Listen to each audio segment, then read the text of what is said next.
Xush kelibsiz. Mening ismim Jon An. Ushbu ko'rsatuvning boshlovchisiman. Men olimman va tijorat direktori lavozimida ishlayman. Shuningdek, Allatra Global tadqiqot markazida ko'ngilli tadqiqotchi sifatida faoliyat yuritaman. Biz iqlim, geodinamika va ekologiya kabi eng dolzarb global muammolardan ayrimlarini o'rganamiz. Maqsadimiz samarali yechimlarni topa olishimiz uchun xabardorlikni oshirish va ochiq muloqotni rag'batlantirishga qaratilgan. Bugun biz ekologiya va jamoat sog'lig'ini saqlash sohasida ko'zga kam tashlanadigan, biroq keng tarqalgan muammolardan biriga bag'ishlangan suhbatlar seriyasini boshlaymiz. Gap mikro va nanoplastik haqida boradi. Bugungi kunda bu mayda zarrachalarni sayyoramizning deyarli hamma yerida, Everest cho'qqisidan tortib, Mariana botig'ining tubigacha, hatto Antarktida va Pireney o'rmonlari kabi eng chekka burchaklarda ham topish mumkin.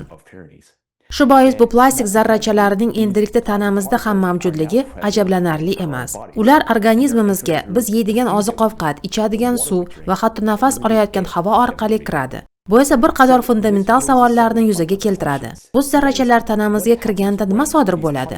Ular hujayra va organellalar bilan qanday o'zaro ta'sirlashadi? Ayni paytda inson salomatligi uchun yuzaga kelishi mumkin bo'lgan oqibatlar haqida nimalarni bilamiz? Va kelajakda ilmiy tadqiqotlar diqqatni nimaga qaratishi lozim? Bu savollarga oydinlik kiritish uchun mehmonimiz tibbiyot sohasida ko'p yillar radiatsiya onkologi bo'lib ishlagan doktor Jeffrey Longni taklif etishga ijozat bersangiz. Dr. Long, xush kelibsiz. Tashakkur, bu yerda ekanligimdan xursandman. Tashrifingiz uchun rahmat. Keling, birinchi savoldan boshlasak. Bu mavzu nisbatan yangi. U haqda ilk bor qanday eshitgansiz?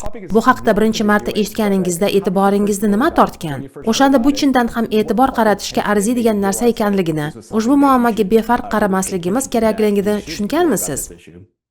Ajoyib savol. Albatta. Men ham ko'pchilik shifokorlar singari mikro va nanoplastik haqida ilk bor xuddi shunday xabar topganman. Qandaydir bitta sarlavhadan emas, balki e'tibordan chetda qoldirib bo'lmaydigan darajada ko'payib ketgan ishonchli ma'lumotlarning asta-sekin to'planishi orqali. Bundan ko'p yillar avval dengiz mahsulotlari va plastik idishdagi suvda mikroplastik borligi haqidagi dastlabki hisobotlarni ko'rganman. O'sha paytda men buni atrof muhit muammosi deb hisoblaganman. Ammo vaqt o'tib, bu ma'lumotlar tashqi olamdan ichkariga ko'cha boshladi.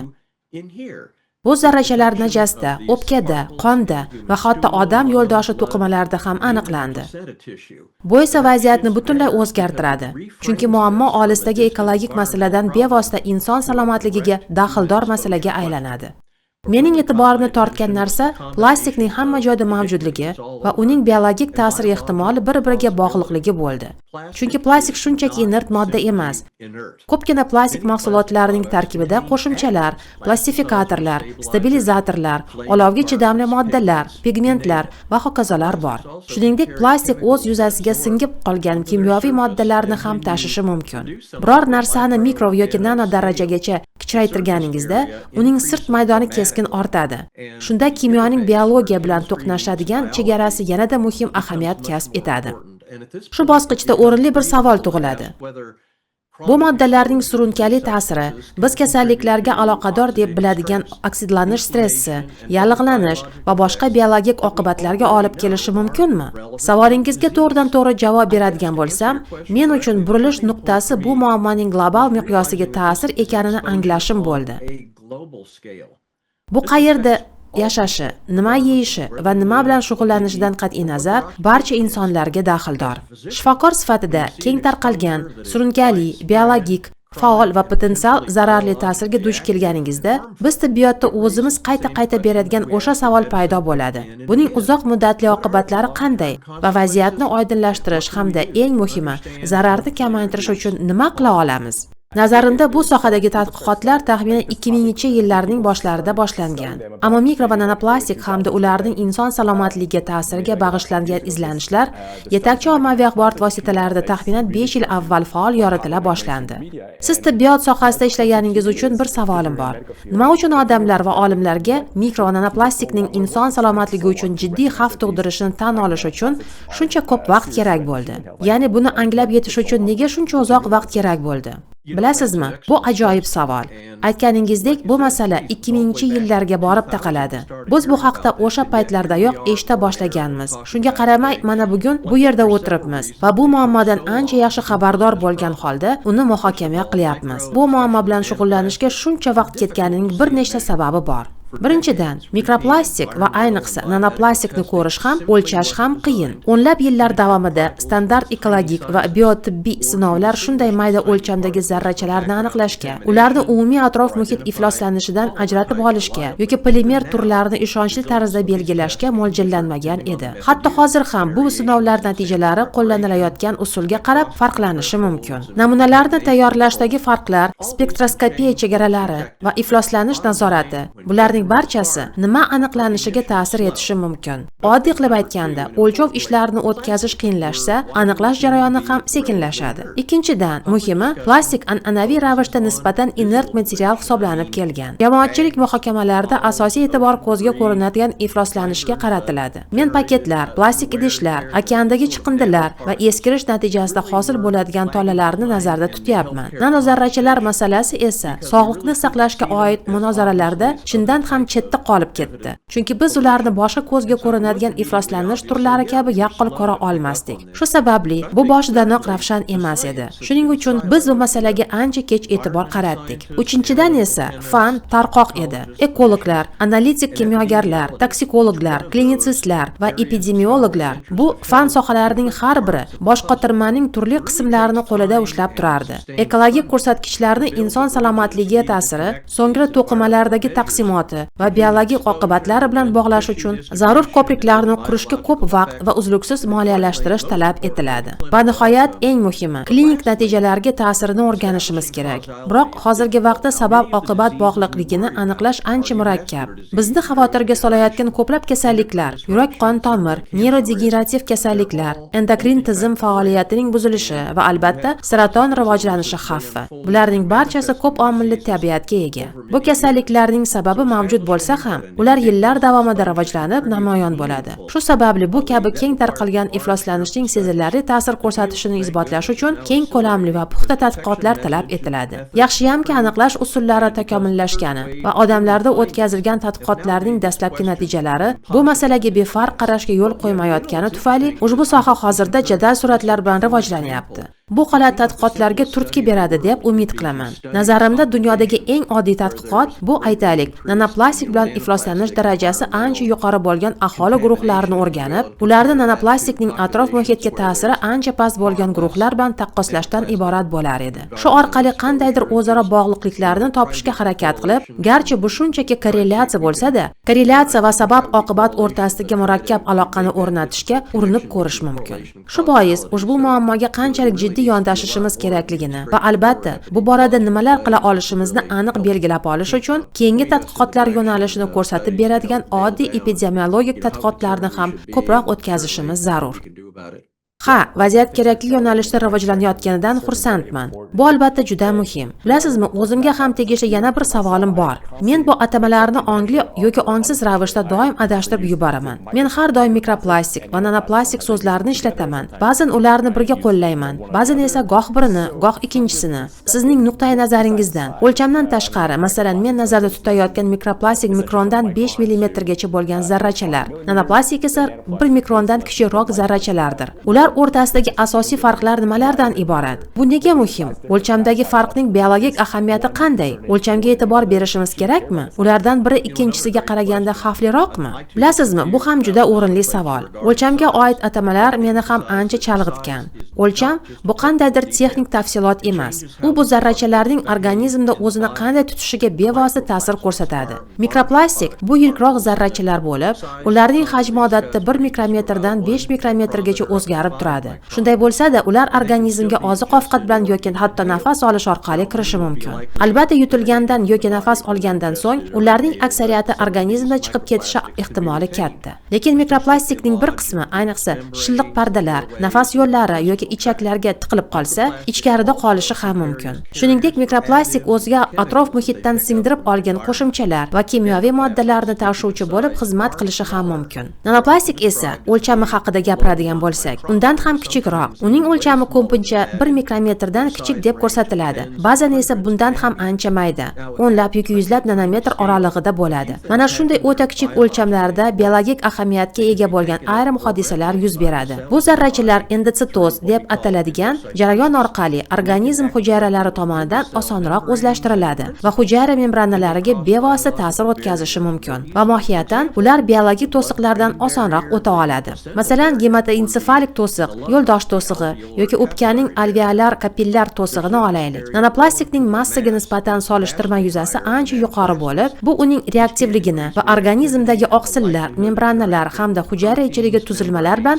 o'zaro ta'sirlashish ehtimolini oshirishi mumkin. Shu sababli tibbiy nuqtai nazardan nanoplastik alohida xavotir uyg'otadi. Chunki uni o'lchash qiyinroq. Demak, biz uning o'zimizga ta'siri darajasini ehtimol hayratlanarli darajada past baholayotgan bo'lishimiz mumkin. Shuningdek, uning kichik o'lchami kasalliklar kelib chiqadigan darajada o'zaro ta'sir ehtimolini oshiradi. Gap oksidlanish stressi, yallig'lanish, mitoxondriyalar faoliyatining buzilishi, hatto DNK butunligi va hujayra signalizatsiyasiga bo'lishi mumkin bo'lgan potensial ta'sir haqida bormoqda. Bular jiddiy biologik oqibatlar. Albatta, mikroplastik ham o'z ta'sirini ko'rsatadi, ammo nazarimda nanoplastik xavfni yanada oshiradi, chunki u organizmning yirikroq zarrachalar kira olmaydigan biologik tizimlarga ham kirib borish salohiyatiga ega. Yana bir savol. Odamlarning organizmdan mana shu mikrozarrachalarni, ya'ni mikronanozarrachalarni chiqarib yuborishning turli usullarini muhokama qilganini eshitib qoldim. Sizningcha, ulardan xalos bo'lishning imkoni bormi? Bu usullar rostdan ham ishlaydimi? Masalan, ba'zilar ma'lum bir parhez yordamida qonni tozalab yoki muayyan muolajalardan o'tib, ularni tanadan chiqarib yuborsa bo'ladi deyishadi. Bu haqiqatan ham samara beradimi? Ya'ni mikronanoplastik organizm uchun zararli ekani va biz ulardan qutulishni istashimiz tushunarli. Bu tibbiyotda qanchalik yaxshi o'rganilgan? Sizningcha, o'sha blogerlarning qilayotgan ishlari, aytayotgan gaplari samaralimi? Umuman olganda, bu yerda saraton rivojlanishi xavfiga ta'sir qiluvchi atrof muhit omillari haqida so'z boryapti. Onkologiyada biz saraton ko'pincha genetik moyillik va uzoq vaqt davomida to'plangan xavf omillarining birikishi natijasida yuzaga kelishi haqidagi konsepsiya bilan juda yaxshi tanishmiz. Atrof muhitdagi ayrim ta'sir omillari yaqqol ko'zga tashlanadi. Men tamaki tutuni va albatta atrof muhitdagi muayyan kimyoviy moddalar hamda ionlashtiruvchi nurlanishni nazarda tutyapman. Biroq boshqa omillar unchalik sezilarli emas va ular surunkali yallig'lanish, oksidlovchi stress, endokrin buzilishlar, immunitet faoliyatining izdan chiqishi va hujayralarning normal tiklanish jarayonining buzilishi kabi ma'lum mexanizmlar orqali ta'sir ko'rsatadi. Shunday ekan, mikro va nanoplastik zarrachalari xavotir uyg'otadi, chunki ular katta ehtimol bilan ayni shu yo'llarning bir nechtasi bilan o'zaro ta'sirlashadi. Bu zarrachalarning o'zi ayniqsa nafas olganda yoki immun hujayralari bilan to'qnashganda yallig'lanish reaksiyasini qo'zg'ashi mumkin. Yallig'lanish va oksidlovchi stress esa genom beqarorligini kuchaytirishi va hujayralardagi signal uzatilishini o'zgartirishi mumkin. Bundan tashqari, nanoplastik o'zida endokrin tizim faoliyatini buzuvchi kimyoviy moddalar yoki boshqa qo'shimchalarni saqlashi yoki tashishi mumkin. Bu esa gormonga sezgir to'qimalarga yoxud immun funksiyasiga ta'sir ko'rsatishi mumkin. Tibbiyot doiralarida qiziqish uyg'otgan yana bir kuzatuv bu inson to'qimalarida, ayrim tadqiqotlarda esa hatto saraton to'qimalari namunalarini o'rganish chog'ida o'smalarning o'zida ham plastik zarrachalar borligi haqida xabarlardir. Oqilona ilmiy pozitsiya ehtiyotkorlikni talab qiladi. O'smalarda zarrachalarning topilishi o'smaga aynan ular sabab bo'lganini isbotlamaydi. O'smalar biologik jihatdan g'ayrioddiy muhit hisoblanadi. Ular o'tkazuvchan qon tomir tarmog'iga, o'zgargan limfa tizimiga va yuqori metabolik faollikka ega bo'lishi mumkin. Shu bois bu o'smalar aylanib yuruvchi zarrachalarni, masalan, o'sha nanozarrachalarni tanlab to'plashi ham mumkin. Bu yerdagi asosiy savol shundaki, mikroplastik va nanozarrachalar ta'siri xavfning sezilarli darajada oshishiga olib keladimi? Va agar shunday bo'lsa, qanday mexanizmlar orqali va qaysi to'qimalarda? Onkolog sifatida mening nuqtai nazarimda mikro va nanoplastik saraton rivojlanishi xavfini oshirishi mumkinligi haqidagi faraz biologik jihatdan mutlaqo mantiqqa to'g'ri keladi. Biroq ularning boshqa ta'sir omillariga nisbatan qanchalik ahamiyatli ekanini miqdoriy baholash, shuningdek, qaysi to'qimalar va mexanizmlar eng ko'p ta'sirga uchrashini aniqlash uchun bizga haqiqatan ham ishonchliroq dalillar kerak. Ha, menimcha saraton ancha murakkab mavzu, chunki biz uni mikro va nanoplastiksiz ham to'liq tushunib yetganimiz yo'q. Biz muammoni shundoq ham yaxshi anglamaymiz. Mikro va nanoplastik esa bunga qo'shimcha murakkablik olib kiryapti. Tadqiqotchilar esa to'satdan biz mikro va nanoplastik o'smalarda, blyashkalarda yoki aterosklerozda ko'proq to'planishini aniqladik. Nega bunday degan xulosaga kelishyapti. Bu bog'liqlikni topish va isbotlash juda qiyin, chunki biz bu kasalliklarning o'zini ham hali to'liq tushunmaymiz. Shu bois nazarimda bu o'rganish uchun juda murakkab mavzu, chunki biz uni hatto mikro va nanoplastikni hisobga olmagan holda ham yaxshi bilmaymiz. Siz radian onkologsiz va ko'p yillar davomida turli tashqi omillar, jumladan mikroplastikning DNK, oqsillar, hujayralar va to'qimalar kabi biomolekulalar bilan qanday o'zaro ta'sirlashishini o'rganganingiz aniq. Bu saraton biologiyasi yoki saraton xavfi borasidagi tasavvurlaringizni qay darajada o'zgartirdi? Ha, bu ajoyib savollar. Har kuni saratonni davolaydigan radiatsiya onkologi sifatida men muntazam tayinlaydigan davo muolajalariga mikro yoki nanoplastikning ta'sir etishi mumkin bo'lgan bir nechta ehtimoliy mexanizmlarni sanab o'tishim mumkin. Ammo shuni ta'kidlamoqchimanki, men bu yerda aynan ehtimoliy so'zga urg'u beryapman, chunki bu soha endigina rivojlanyapti va biz ko'proq to'g'ridan-to'g'ri hamda sifatli klinik ma'lumotlarga muhtojmiz. Shunday bo'lsa-da, xavotirga soladigan jihatlar ko'p. Masalan, ulardan biri o'sma mikromuhiti bilan bog'liq. Umuman olganda, nur terapiyasiga bo'lgan reaksiya, oksigenatsiya, dastlabki yallig'lanish, qon tomirlari funksiyasi va immun tizimining faollashuvi kabi omillarga bog'liq. Agar bu zarrachalardan birortasining surunkali ta'siri tizimli yallig'lanishni kuchaytirsa yoki immun signallarini o'zgartirsa, nazariy jihatdan bu albatta ham saraton, ham sog'lom to'qimalarning nur terapiyasiga bo'lgan reaksiyasini o'zgartirishi mumkin. Qolaversa, kimyoterapiya va immunoterapiya kabi saratonni davolashning boshqa usullariga ham ta'sir qilishi mumkin. Xavotirga soladigan yana bir ehtimoliy jihat bu normal to'qimalar bilan o'zaro ta'sir va u bilan bog'liq toksiklikdir. Radiatsion onkologiyada biz fibroz, qon tomirlarining shikastlanishi va kaskadli yallig'lanishlarga katta e'tibor qaratamiz. Bu jarayonlar davolanishdan keyin oylar va hatto yillar davomida rivojlanishi mumkin. Agar bemorda qo'shimcha yallig'lanish mavjud bo'lsa, bu davolanishdan keyingi tiklanishga, simptomlarning og'irligiga va organizmning kasallikka qarshi kurashish qobiliyatiga salbiy ta'sir ko'rsatishi ehtimoli bor.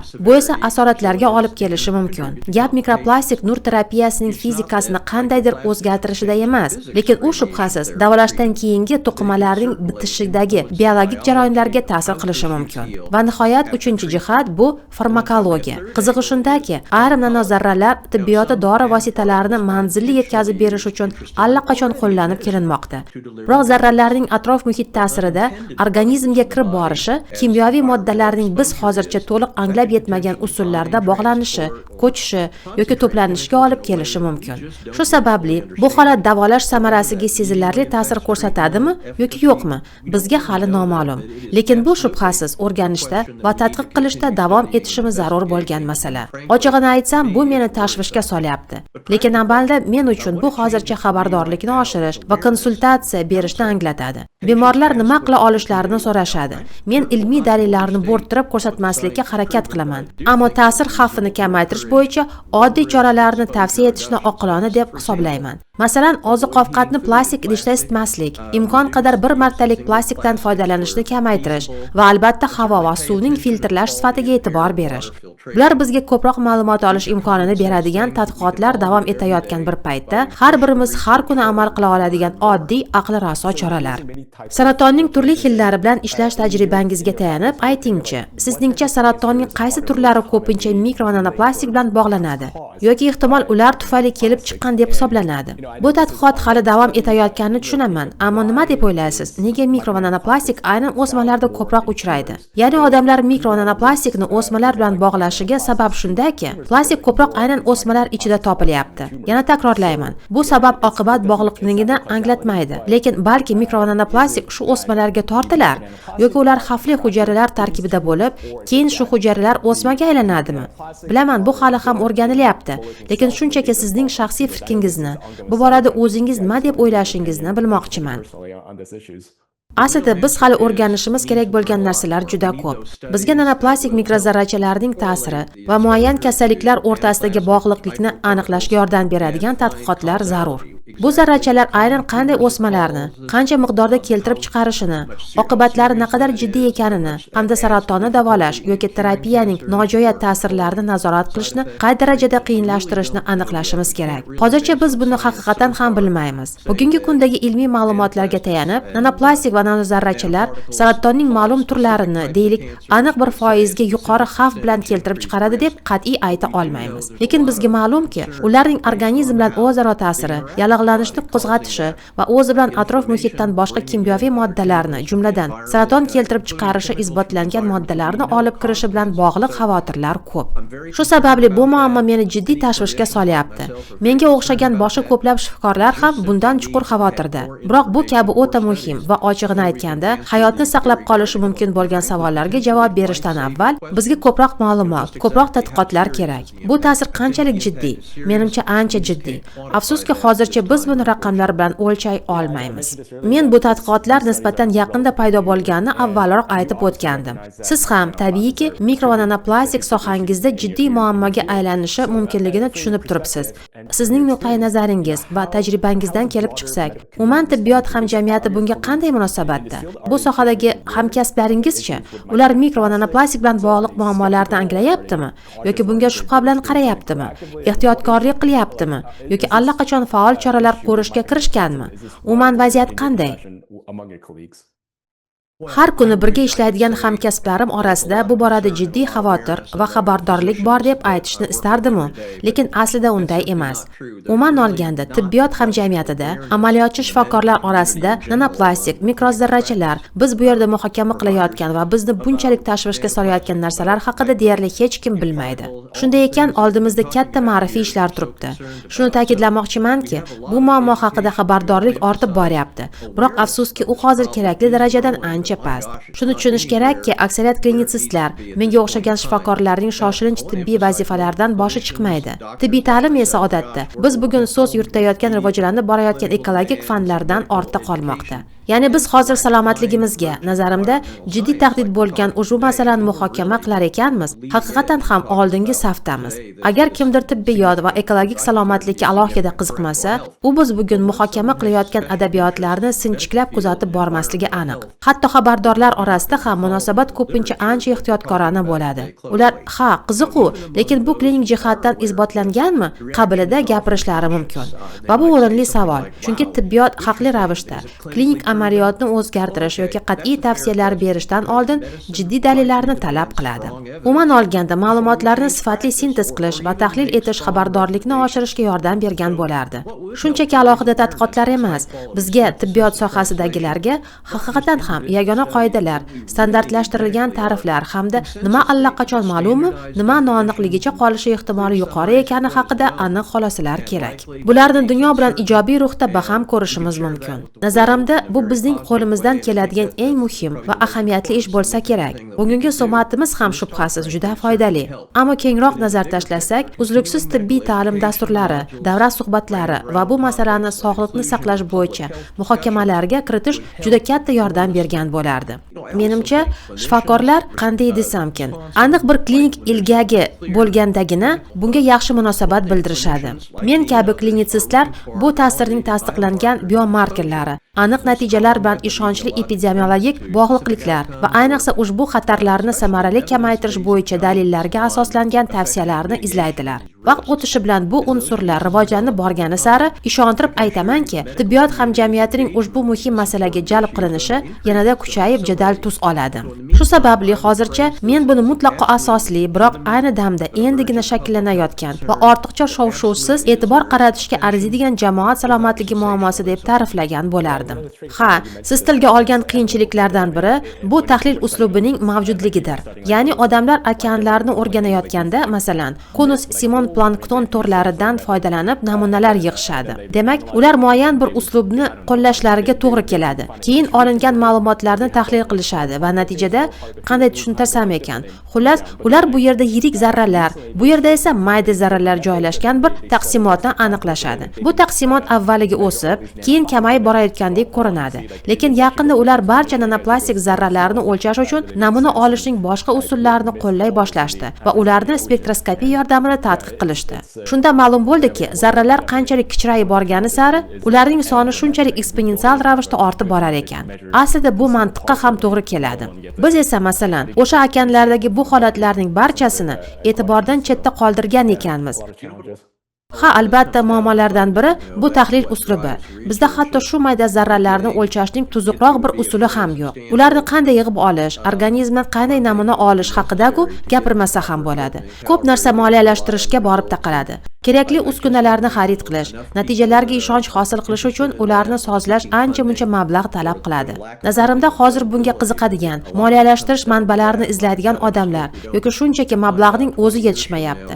Oradan 20 yil o'tib, nanoplastik muammolar keltirib chiqarayotganini anglaganimizda emas, unga bugunoq jiddiyroq yondashishimiz kerakligini birdan anglab qolmasak bo'lgani deb umid qilaman. Shunday qilib, vaziyat murakkab. Umid qilamanki, bu holat ba'zi olimlarni ushbu o'ta muhim masalalarni anglashga yordam beradigan tadqiqotlar o'tkazishga undaydi. Ha, ushbu podkastga tashrif buyurganingiz uchun rahmat. Chunki maqsadlarimizdan biri aynan shu boradagi xabardorlikni oshirish. Bu esa o'z navbatida vaziyatni ijobiy tomonga siljitish va yechimlar topishga yordam beradigan muloqotni yo'lga qo'yishimizga imkon beradi. Tashrifingiz uchun yana bir bor rahmat, Dr. Long. Endi biroz boshqa mavzuga o'tsak, muammoga biznes nuqtai nazaridan qaraydigan bo'lsak, menimcha, mikro nanoplastik sog'liqni saqlash xarajatlarini oshiradi. Chunki ular garchi sezilmas darajada bo'lsa-da, har bir insonning salomatligiga ta'sir ko'rsatadi. Ya'ni siz buni hozirdanoq sezyapsizmi yoki bu hali unchalik yaqqol emasmi? Juda o'rinli mavzuni ko'tardingiz. Garchi mikro va nanoplastik sog'liqni saqlash xarajatlarini qay tarzda va qanchalik oshirishni hali aniq bilmasak-da, ularning bu xarajatlar o'sishiga olib kelishidan xavotirlanishga to'la asos bor deb hisoblayman. Bu yerdagi asosiy sabab surunkali kasalliklar yoki bosqich ortib borishi ehtimolida.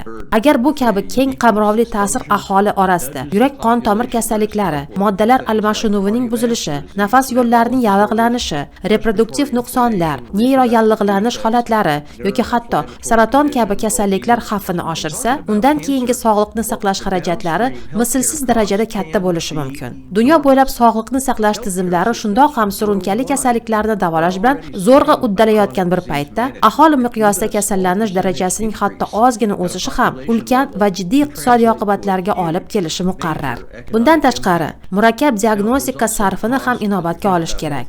Ayniqsa, bemorlar ko'pincha holsizlik, yallig'lanish sindromlari, astma xurujlari yoki sababi noaniq oshqozon ichak buzilishlari kabi nomaxsus alomatlar bilan murojaat qilgan holatlarda bu juda muhim. Shifokorlar odatda keng qamrovli va qimmatbaho tekshiruvlar o'tkazishadi. Biroq agar atrof muhit omillarining ta'siri shu sabab oqibat zanjirining bir qismi bo'la turib, uni o'lchash yoki bartaraf etish mushkul bo'lsa, yakunda biz bir necha yildan so'ng uning sabablarini emas, balki oqibatlarini davolaydigan ahvolga tushib qolishimiz mumkin. Bu sabablar esa aynan biz bugun muhokama qilayotgan nanoplastik bo'lishi ehtimoldan xoli emas. Shunday ekan, biznes va umuman tizim nuqtai nazaridan odatda profilaktika xarajatlarini jilovlashning eng yaxshi usuli hisoblanadi. Agar takomillashtirilgan standartlar, xavfsizroq materiallar, samaraliroq filtrlash va ta'sirni kamaytirish uzoq muddatda kasallik xavfini pasaytira olsa, bu nafaqat sog'liqni saqlash uchun mablag' tejaydigan muhim strategiya, balki salomatlikni asrashning ham bir yo'li bo'lardi. Bu shuningdek, insonlar hayotini saqlab qolishga ham yordam beradi. Va bu hozirgi paytda biz qo'llashimiz mumkin bo'lgan iqtisodiy jihatdan eng samarali yondashuv bo'ladi. Shu bois eng katta xavflar qayerda jamlanganini hamda maksimal samaraga erishish uchun bugunning o'zida qanday chora-tadbirlarni ko'ra olishimizni aniqlash uchun bizga hali ham ilmiy dalillar zarurligini alohida ta'kidlamoqchiman. Ha, aynan shuning uchun ham biz bu podkastni yozib olyapmiz. Chunki odamlarning xabardorligini oshirish biz uchun muhim. Axir bu muammoni hal qilish yo'lidagi birinchi qadam. Ushbu epizod yakunida sizga so'nggi savolimni bermoqchiman. Mikro nanoplastik haqida hozircha bilganlarimiz va hali bilmaganlarimizni inobatga olsak, voqealar rivoji ham ilmiy hamjamiyat, ham umuman jamiyat uchun qanday davom etishini istardingiz? Ha, albatta, bu juda muhim. Avvalo, men bu zarrachalarni aniqlash va ular haqida xavotir bildirishdan to ularni o'lchash, sabab-oqibat bog'liqliklarini aniqlash va pirovardida xatarlarning oldini olish hamda kamaytirish choralariga o'tishimizga imkon beradigan maqsadli va muvofiqlashtirilgan sa'y-harakatlarni ko'rishni istardim. Ilmiy hamjamiyat uchun bir nechta ustuvor yo'nalishlar bor. Birinchidan, bizga standartlashtirilgan uslublar kerak. Mikro va nano o'lchamlarning ta'riflari bo'yicha ilmiy kelishuvga erishish, laboratoriya protokollari e'tiborini tasdiqlash va ifloslanish ustidan qat'iy nazorat o'rnatish kerak. Shunda biz bu tadqiqotlar natijalarini olgach, ularni o'zaro taqqoslay olamiz. Ikkinchidan, bizga ta'sirni klinik jihatdan ahamiyatliroq baholash, ya'ni odamlar kundalik hayotda duch keladigan barcha narsalar, havo, suv, oziq-ovqat, iste'mol mollari orqali aslida nimalarni qabul qilayotganini ishonchli o'lchash kerak. Ularning qon va to'qimalardagi biomarkerlar bilan qay darajada bog'liqligini aniqlashimiz lozim. Uchinchidan, bizga zarrachalar ta'sirini biologik oqibatlar bilan bog'laydigan ta'sir mexanizmlari bo'yicha tadqiqotlar kerak. U yerda aynan nima sodir bo'lyapti? Biz yallig'lanish jarayonlari, oksidativ stress, immun signallari, endokrin yo'llar va hujayralar shikastlanishi darajasida o'rganishimiz kerak bo'lgan narsalar juda ko'p. Shu bilan birga, hozir bizga haqiqatan ham o'ta zarur va muhim bo'lgan narsa bu biz odamlarni yillar davomida kuzatib boradigan, puxta rejalashtirilgan uzoq muddatli tadqiqotlardir. Bu esa miqdoriga qarab ushbu zarrachalarga nisbatan sabab-oqibat va reaksiyalar kabi dolzarb masalalarni hal qilishga yordam berishi mumkin. Jamiyat haqida gapiradigan bo'lsak, bizga muvozanatli yondashuv kerak. Biz bugunoq plastikdan keraksiz foydalanishni qisqartirishimiz, chiqindilarni boshqarish va filtrlash tizimini takomillashtirishimiz, bunday turg'un biologik faol zarrachalarni hosil qilmaydigan materiallar va ishlab chiqarish jarayonlaridan foydalanishni rag'batlantirishimiz zarur. Bu yerdagi asosiy maqsad vahimaga berilmaslik. Asosiy maqsad bugundan boshlab dalillarga va sog'lom aqlga tayanib xatarlarni kamaytirishda. Ammo pirovardida bizga shubhasiz yanada samaraliroq muloqot kerak. Ushbu podkast juda katta ahamiyatga ega. Jamoatchilik nima ma'lumu, nima noma'lumligini bilishga haqli. Shu bois agar biz hozirgidek jamoatchilikni xabardor qilishda davom etib, olimlar, shifokorlar, siyosatchilar va sanoatning mas'ul vakillarini shaffof ma'lumotlar hamda amaliy choralar atrofida birlashtirish g'oyasini ilgari sura olsak, unda biz, siz, men, ushbu videoni tomosha qilayotgan har bir kishi, barchamiz haqiqiy yutuqlarga erisha olamiz. Bu shunday muammoki, unda aniq strategik yondashuv, kelishilgan axborot va doimiy qo'llab-quvvatlash tadqiqotlaridan ijobiy, hayot sifatini yaxshilaydigan real yechimlarga o'tishni tezlashtirishi mumkin. Bu hodisaning naqadar keng tarqalganini hisobga olsak, hozir biz muhokama qilayotgan mavzudan ko'ra murakkabroq tadqiqot mavzusini darrov o'ylab topa olmayman. Yer yuzida nanoplastik ta'siriga uchramagan birorta ham odam topilmaydi. Shu sababli bu haqiqiy bir sinov bo'ladi. Shunday bo'lsa-da, bu juda muhim. Umid qilamanki, biz saraton, yurak-qon tomir kasalliklari va surunkali xastaliklarning keskin ko'payishiga guvoh bo'lmaymiz. Aks holda 20 yildan so'ng bularning barchasiga nanoplastik sabab bo'lgani, biz esa shunchaki tadqiqotlarni bugunoq boshlamaganimiz ayon bo'lib qolishi mumkin.